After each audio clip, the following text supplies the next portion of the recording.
Con ustedes, Tribuna Nacional. Orientación equilibrada y responsable del quehacer cotidiano. Voces autorizadas al servicio de la nación. Idea y producción del periodista Juan Bautista Díaz Cuevas. Amigos y amigas televidentes, bienvenidos a otro programa más de Tribuna Nacional. Hoy tenemos la presencia del profesor Juan Francisco Martínez Almanzar, quien es presidente del Centro de Adiestramiento e Investigación Social CAIS. Juan Francisco Martínez Almanzar es periodista, historiador, es escritor, es uno de los sociólogos, es uno de los intelectuales sólidos de la República Dominicana. Él, para mí, es un orgullo que fue director de prensa de HIZ Informativa, del cual era director y yo era reportero, junto con Julián Reyes y Carlos Luciano, que murió. Allá estábamos los cuatro trabajando. Juan Francisco Martínez Almanzar, yo no tengo cómo definirlo, como una persona muy grata, muy amable, buen amigo, solidario, democrático, revolucionario. Es una persona que, honestamente, de todo corazón, yo me siento agradecido de tener su amistad hasta el día de hoy. Yo espero que esta entrevista que vamos a tener con Juan sea de su agrado, porque vamos a hablar un tema importante que es la historia que está viviendo actualmente la República Dominicana. Pero antes de entrar en detalles con esta interesante entrevista con el profesor Martínez Almanzar, vamos a unos mensajes comerciales.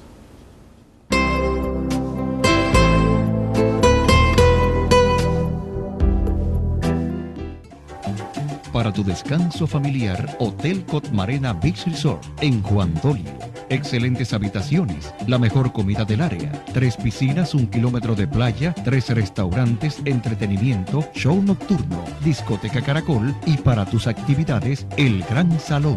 A 20 minutos del Aeropuerto Internacional de las Américas y a 45 minutos de la capital. Reservaciones en Santo Domingo, 809-544-3166, extensión 2203. Y en Juan Dolio, 809-526-2121. Hotel Cotmarena, un paraíso tropical cerca de ti.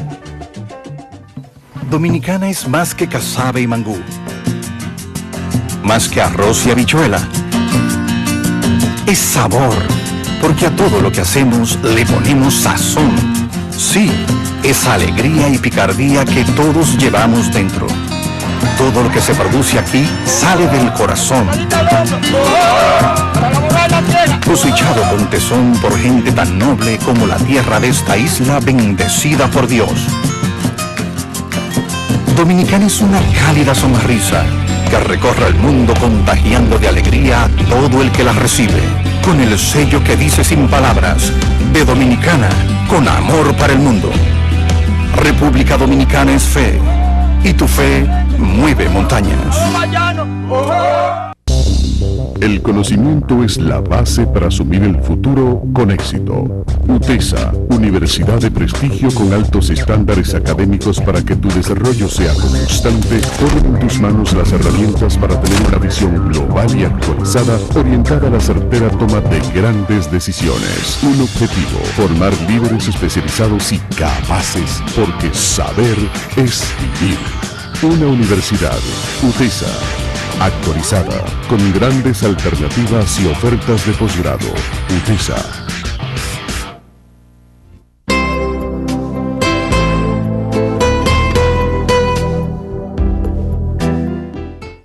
Juan Francisco, hay un tema en el tapete que yo quisiera que tú lo compartieras con mis televidentes. ¿Cómo tú ves la historia desde el punto de vista de que tú eres un historiador en la República Dominicana? Bien, gracias Cueva por la invitación. Primero agradecerte sobremanera, además tus palabras hacia mí. tenemos una vieja amistad de bastantes años. Y son merecidas. Y la hemos mantenido en una sociedad que cada vez se disgrega más y más, y donde ya la amistad sincera va desapareciendo por un proceso del sistema capitalista que nos va deshumanizando. Fíjate, el caso de la historia dominicana todavía seguimos en lo mismo. En las escuelas se sigue impartiendo una enseñanza que se circunscribe a ver la historia como un recuento de hechos, de personajes y de batalla. No existe todavía esa criticidad. Los muchachos todavía salen de la educación media con los mismos conocimientos que tú y yo teníamos en aquella época. De la Virgen de la Merced, que Enriquillo, que los españoles. Tu primer libro fue Enriquillo, ídolo de barro. ¿Verdad? Que me creó serios problemas. Sí. Ya hoy no tanto, porque lo que yo decía aquella vez en el... Tuviste un debate con el profesor Euclides Gutiérrez Félix. Tuvimos varios debates, tanto aquí como en el extranjero. Pero ya es una realidad, ya nadie lo niega, o sea que Enriquillo fue un traidor, no fue un libertador, y que más que indio pensaba como español y actuaba como español, pero ya están la documentación que yo en aquella época exhibía, ya es de dominio público, y muy poca gente ya discute eso. Es como el problema de Quisqueya, o sea, ya se sabe bien claro que los aborígenes nunca pronunciaron el nombre de Quisqueya. Cuando yo lo dije en el 86 también fue un escándalo. Que precisamente quieren cambiarle, que diga al himno dominicano quisqueyano. Es que no hay ninguna razón para que se llame quisqueyano. Comience con la exaltación de quisqueyano, yo lo he escrito varias veces. Es que el nombre de Quisqueya es un invento de Pedro Martín de Anglería, un cronista de India que nunca estuvo en América y que escribió mucho sobre América, y que obedece ese nombre a un problema indigenista. O sea, los historiógrafos, porque no eran historiógrafos dominicanos, por un problema ideológico, inculcaron de que Quisqueya venía de indio y que Haití venía de negro, cuando realmente la isla no se llamaba Haití, no es así. No que dividida en una parte de Haití y otra parte de Quisqueya. La española. Ahí vino el problema ideológico de hacer esa separación de un principio, y eso lo hemos explicado varias veces. Pero entonces, ¿y por qué entonces Emilio Proudhon hace la letra del himno así, quisqueyano? Porque obedece a una concepción indigenista. O sea, los historiadores, la mayoría nuestros, se han caracterizado por ser indigenistas y españolizantes. Y recuérdate que la historia es un arma de doble filo. ¿Quién escribe la historia? Los conquistadores. Muy pocas veces los conquistados. Yo tengo un libro de historia que tiene ya más de 30 años, que se llama Una historia crítica dominicana. ¿Quiénes lo conocen? Los muchachos de los liceos y los estudiantes míos. Después más nada, porque hemos continuado con esa historia narrativa, no crítica, hasta el día de hoy. Nosotros, Emilio Proudhon y como otros tantos decían, ese frente indigenista. ¿Cómo tú crees que deben de ser los historiadores? No críticos. La historia es una ciencia. La historia es una ciencia, y la ciencia es un conjunto de conocimientos sistematizados y estructurados que deben ser demostrados en la realidad. Los historiadores deben ser tal y como objetivos. Claro, vuelvo a decirte que la historia la escriben los conquistadores, nunca los conquistados, o muy pocas veces los conquistados, y estudian de acuerdo a los intereses que ellos representan. Hoy día, como te digo, todavía tenemos una historia narrativa, una historia que nos está hablando de personajes, nos está hablando de batallas, de fechas. No se enseña analíticamente, pero no solamente la historia, la sociología, las ciencias sociales. Tenemos unos estudiantes que egresan de la educación media, van a la universidad con la misma mentalidad de la educación media. Tenemos profesores también que se resisten a leer, a estudiar. Ese es otro grave problema que tenemos en la educación dominicana. En cuanto a la historia dominicana, pues seguimos con la cuestión de exaltación a determinados personajes sin analizar los hechos que hayan ocurrido. Y esa es la historia que se ha dado y se sigue dando en los liceos, en los colegios. Cualquier persona da ese tipo de materia creyendo que es fácil darla, no viéndola como una ciencia, como algo imprescindible que hay que analizar, que hay que interpretar y que hay que saber explicar. Y ahí es que está el meollo del asunto. Y a eso que nos enfrentamos en las universidades. Yo he dicho en más de una ocasión que el problema de la educación dominicana es en la básica que está, no en la universitaria, porque nosotros recibimos ya jóvenes que ya están formados. y están estructurados. Y ya no lo pueden cambiar. Ni no lo vamos a cambiar. Sí. Otro problema que tenemos es el problema de los exámenes. No se saben examinar, no saben investigar. Pero es culpa de ese estudiante, es culpa del profesor, ¿no? Es culpa del mismo sistema educativo que sigue siendo... Cada cierto tiempo hablan de cambio, de reforma, pero al final caen en lo mismo, la misma cuestión. Hay una pésima formación del estudiante, pero también hay una pésima formación de muchos de nosotros, los profesores, que hay que estar quizá el meollo del asunto. Martínez Almanzar, ¿tú crees que el Estado Dominicano ha influido para que la historia dominicana no se conozca como es? Claro que sí, es que fíjate que todavía tenemos la misma gente de 1844, la misma mentalidad, no es la misma gente, toda la misma mentalidad, anexionista, conservadora, que temen a que se le diga la verdad. Claro, tenemos un país pequeño donde todos somos familias, en donde todos tenemos a alguien que cuidar, que proteger, y eso hace que tengamos una historia tan tergiversada y que el Estado, por ejemplo, los que están gobernando actualmente, cuando estuvieron en la oposición en la década del 90 y del 80, eran unos abanderados de una historia crítica, de una historia que realmente se enseñara. Hoy día no ocurrió lo mismo. Hoy mismo seguimos los patrones cuando Balaguer. De casualidad nos está dando a Bernardo Pichardo, de casualidad. Pero tenemos unos textos que incluso hasta hace poco se armó una discusión grandísima con un texto de sexto curso de historia, que lamentablemente la persona que lo escribió había muerto, Ricardo, un sociólogo, por cierto. ¿Y qué decía ese texto? Unas realidades. Esto es un país de negros que no hemos puesto a pensar como blanco.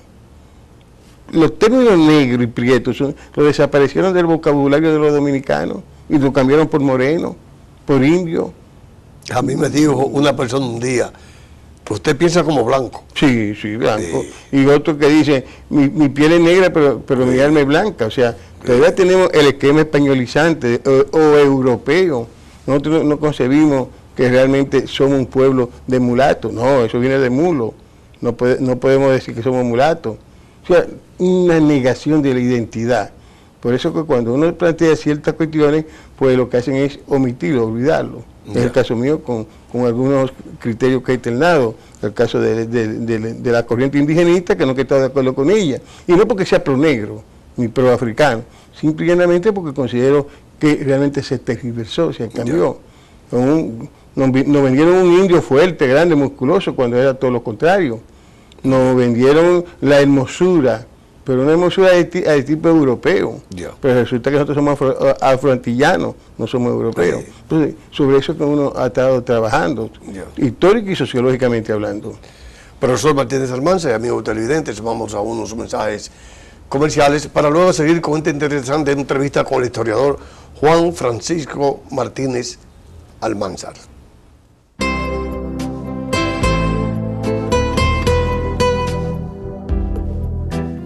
Dominicana es más que casabe y mangú, más que arroz y habichuela. Es sabor, porque a todo lo que hacemos le ponemos sazón. Sí, es alegría y picardía que todos llevamos dentro. Todo lo que se produce aquí sale del corazón,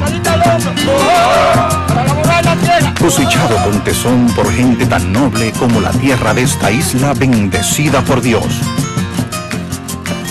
Dominicana es una cálida sonrisa que recorre el mundo contagiando de alegría a todo el que la recibe, con el sello que dice sin palabras, de Dominicana, con amor para el mundo. República Dominicana es fe, y tu fe mueve montañas. El conocimiento es la base para asumir el futuro con éxito. UTESA, universidad de prestigio con altos estándares académicos para que tu desarrollo sea constante, pone en tus manos las herramientas para tener una visión global y actualizada, orientada a la certera toma de grandes decisiones. Un objetivo, formar líderes especializados y capaces, porque saber es vivir. Una universidad, UTESA, actualizada, con grandes alternativas y ofertas de posgrado. UTESA. Para tu descanso familiar, Hotel Cotmarena Beach Resort en Juan Dolio. excelentes habitaciones, la mejor comida del área, 3 piscinas, 1 kilómetro de playa, 3 restaurantes, entretenimiento, show nocturno, discoteca Caracol y para tus actividades, el Gran Salón. A 20 minutos del Aeropuerto Internacional de las Américas y a 45 minutos de la capital. Reservaciones en Santo Domingo, 809-544-3166, extensión 2203. Y en Juan Dolio, 809-526-2121. Hotel Cotmarena, un paraíso tropical cerca de ti.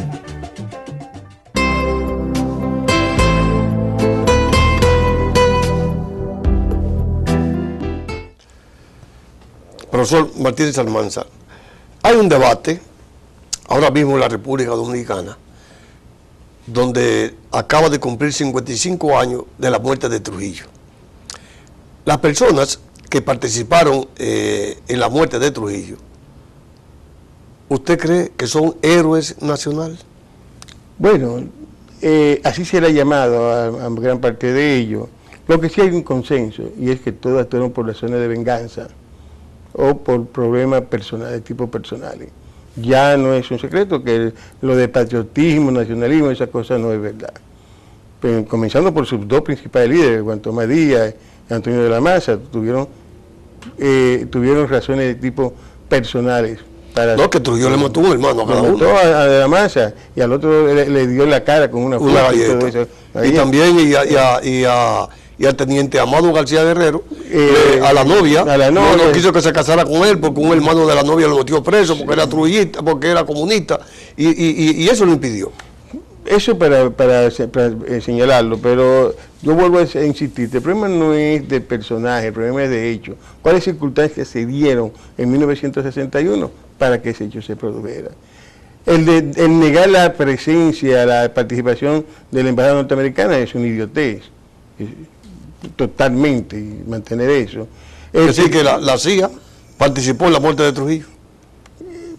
Eso está prácticamente demostrado. No te digo demostrado, pero están ahí. Yo no tengo la documentación, pero es un hecho. Incluso hay publicaciones que lo señalan, que lo afirman. Hace poco que murió uno de los personajes de ellos, que era el dueño de un supermercado que era de un supermercado que murió, sí, que también era que entraron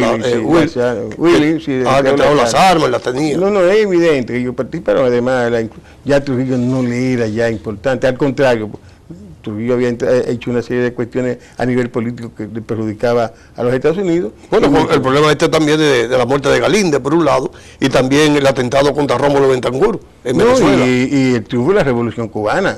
Y hoy hablar de la Revolución Cubana no es nada, pero en 1961 fue toda una revolución, no solamente en Cuba, sino también una revolución que va a incidir en toda América Latina, en la juventud de aquella época. Pero es evidente. Ahora, ¿qué hicieron ellos? Mataron a un tirano, y ¿quiénes lo matan? La misma gente de ellos. Como dijo Johnny Abe, a mí le dijo a Ramfi, a mí me encomendaron para proteger a Trujillo de sus enemigos, pero no de sus amigos. Sí. Y quienes lo mataron fueron sus amigos, sus aliados, que esa es otra parte de la historia que hay que verla también con un criterio imparcial, dejando atrás ese apasionamiento que tuvimos en la década del 60 y del 70. Realmente, ¿cuáles fueron las razones, cuáles fueron las causas? Entonces, el debate de los 55 años de la muerte de Trujillo es interesante porque nos hace ver nuevamente ese carácter retroactivo de la historia. Pero también sería interesantísimo ir más allá, porque todavía hay muchas cosas que se desconocen en torno a Trujillo y la muerte. Incluso, oye, aquí no sabe la actual generación que la capital, que el país era una aldea para 1961. Sí. Cuando nosotros trabajábamos en el 70 en HZ, ¿qué era la capital? Era una aldea todavía. Los muchachos en el aula no le dicen que para la década del 70 aquí la discoteca era una quimera, habían 2 o 3 discotecas, sí, que la mayoría andábamos a pie. También. No lo creen. Entonces cuando yo oigo hablar de la grandeza de Trujillo, en 30 años Trujillo no me hizo 2 autopistas y cortas, la que va a Aina y la que va al aeropuerto, a Boca Chica, después no hizo más nada, porque la autopista de Duarte se hizo después, con Balaguer en el 74. O sea que en 30 y pico de años. Y todavía Balaguer pudo haber hecho más todavía. Claro, porque tuvo la bonanza de la industria azucarera. Él pudo hacer mucho más todavía. Mucho más. pero no tuvo tampoco en su concesión. Si le hubiesen vendido, digo yo, esta cuestión del subterráneo y estas cosas, sabe que Balaguer nunca le gustó viajar. Y el que no viaja, que no sale del país, no conoce nada. Pero él tenía personas que él lo mandaba a viajar, a conocer.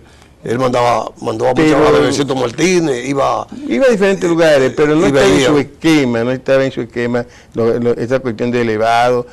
Porque, por ejemplo, cuando yo fui uno de los críticos más serios de la avenida de Luperón, ¿te recuerdas que decían la avenida suntuosa? Pero eso tuvo una y el túnel de la niña de Cáceres. Que Bozo en la década de los 70 lo criticó y dijo que él por ahí no pasaba. Pero era la mentalidad que teníamos también para aquella época, además que considerábamos que debía dedicarse más esos recursos a la agroindustria, a la educación, que si se hubiese dedicado para aquella época quizás no tuviera... Y Balaguer pudo haber desarrollado una mejor educación porque Balaguer fue maestro, pero no lo quiso. Es que es un problema de clase. Balaguer fue maestro, pero Balaguer, ¿de quién fue maestro? Fue de los intelectuales de la universidad. Balaguer no tuvo en la educación media ni en la educación primaria, para comenzar. Y después Balaguer es el producto de Trujillo. O sea, Trujillo, tú me dirás, bueno, pero Trujillo se preocupó por la educación. Sí, pero todos los dictadores se preocupan por la educación de élite. Su fuerte así mismo fue de él. Por la legalidad, la educación. Porque a la universidad no era todo el mundo que iba. Pero todavía en la época nosotros nos costaba bastante sacrificio ir.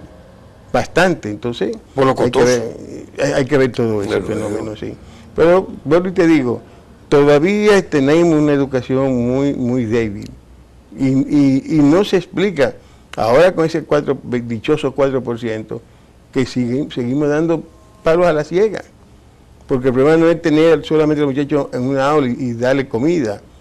No, el problema es mayor. Hay un problema de capacitar a ese material profesoral, de prepararlo más y ponerlo a investigar. Pero para terminar el tema de los héroes, han planteado algunos llevar a Inbel Barrera al Panteón Nacional. ¿Y por qué te ríes? Eso sería, mira, yo creo que a Inbel Barrera hay que dejarlo tal y como está. Y si lo van a llevar a él, había que llevar también a los otros. O a Jovito Lara, que mató a Ulicero, por ejemplo. Porque fíjate, es que el caso de Inbel, yo me reí bastante cuando escuché esa idea de llevarlo al Panteón Nacional. ¿Qué es el Panteón Nacional? Es un organismo creado en 1956, el 2 de junio de 1956, para llevar a los hombres que se habían destacado en las actividades más puras, más honestas, etcétera, etcétera. Y busca la lista de los que están ahí. Inbel Barrera tiene una serie de facetas. Los hombres se colocan en una balanza para determinar cuáles son sus acciones positivas y cuáles son sus acciones negativas. Participó en la muerte de Trujillo, pero luego entonces participa en el derrocamiento de Bosch, que fue un gobierno legalmente constituido. No solamente por la mayoría. Pero espérate, y en 1949, con la expedición del 19 de junio de 1949, ¿quién era el jefe político en Puerto Plata? ¿Quién era el jefe militar de Puerto Plata? Era él como gobernador y su hermano segundo como comandante de la plaza militar. Se le atribuye, no lo afirmo yo, sino que se le atribuye, que ambas personas cometieron atrocidades contra esos muchachos, porque ya estamos en el 2016. Hablar del 49 parecería hablar de 4 o 5 siglos, pero fueron dominicanos que murieron ahí, fue parte de la criminata de esa sociedad puertoplateña y a ellos se le atribuyeron. E incluso hay un documento donde él decía que si el jefe le ordenaba, él quemaba Puerto Plata, para comenzar. Luego, ¿qué va a ocurrir? Ok, 12 años después, él es uno de los complotados, después de haber servido y sostenido esa dictadura trujillista en diferentes cargos políticos. Pero Camaño, ¿de quién era hijo? Bueno, pero lo que te decía hace un rato, este es un país de familia. Y lo que hacen tus hijos, tú no eres responsable, ni ellos son responsables de lo que tú hagas. Vamos a estar claros en eso. Que Camaño fuera hijo de Fausto Camaño y el otro, Fernández Domínguez, pero es otra historia.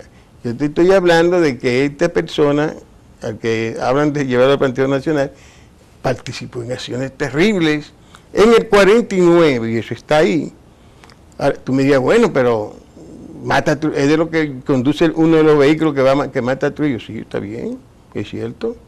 Pero ¿y después? El papel que juega después de la muerte de Trujillo. 2 veces fue miembro del Consejo de Estado que se crea el 1 de enero de 1962 y que es de la persona también que juega un papel estelar, que no lo dicen los PLDistas ahora, pero estuvo en el derrocamiento de Bosch. Sí. Él conspiró fuertemente. No, y fue también cuando Bosch fue a Puerto Rico, él fue en la fragata a llevarlo. Sí, Bosch pidió, porque creía en él todavía.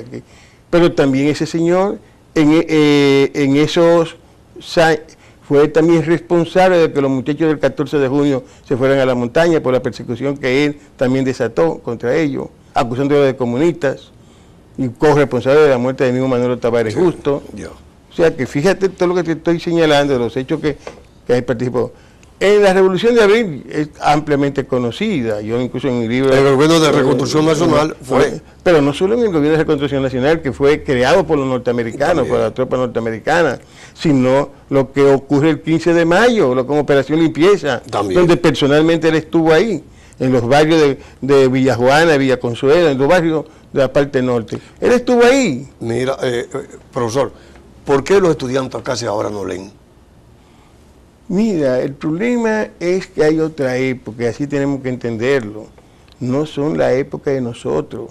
Por eso yo le he dicho, el error de nosotros los profesores es queriéndole imponer a estos jóvenes. Estos jóvenes son de otra época. Nosotros surgimos al calor de una revolución, de la muerte de Trujillo, de un derrocamiento de un presidente constitucional. Estos muchachos no han vivido nada de eso. Y hay que buscar la manera de cómo integrarlo. Tú no ves que ya a los muchachos hay que pegarle a los niños para que vayan a la escuela. Ya van, porque se ha creado una serie de rejuegos y esas cosas, y quieren ir. A nosotros tenían que darnos a veces pela, porque veíamos el profesor que no entraba. ¿Habría que aplicar entonces la baja estudiantil, igual que la baja profesoral, en las universidades? Sí, pero ¿para qué? Porque ahí viene otra cuestión de...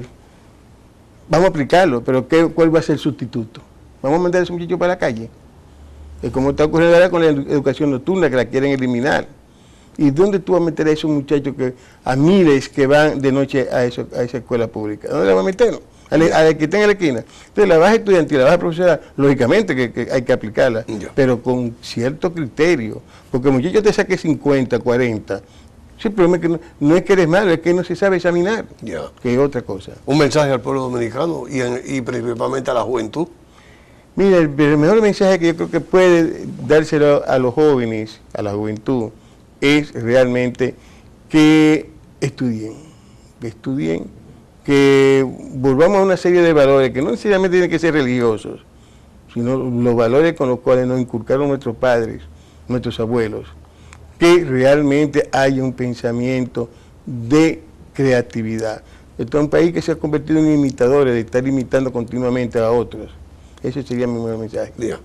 Amigas y amigos televidentes, hoy estuvo con nosotros el profesor Juan Francisco Martínez Almanzar, sociólogo, escritor, politólogo y periodista. A ustedes les damos las gracias y yo espero que estén conmigo de todo corazón en otro programa más de Tribuna Nacional. Hemos presentado Tribuna Nacional, una idea y producción del periodista Juan Bautista Díaz Cuevas.